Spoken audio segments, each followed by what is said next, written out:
Shout out to my Genge brother Nonini, godfather wa Genge, Jim aka Jim Wize, ndani ya RNN roundini RN easy. Tunaifanya ika easy peasy, lakini si rahisi. Ikitu inabidi unapiga tizi, sababu ni kipawa kuimba mziki poa, si kufanya tu kiki ndoa.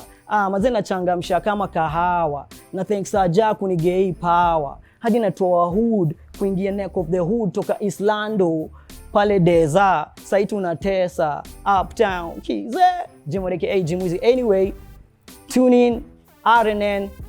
Ini season 1, season zingine zinakam. Tumeshachambua mistari na ini mwanzo tu. The journey goes on, and advice to all the upcoming artists: be yourself. Mwambie mse, keep true to yourself. Be unique, because nobody else can be like you.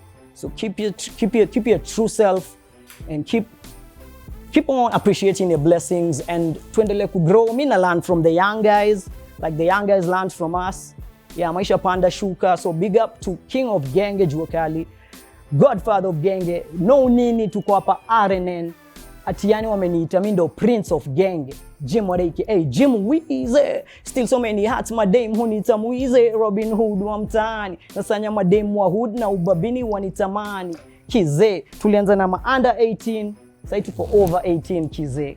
Tunamaliza hivyo. Yani kukafunga, au sio? Au ndio?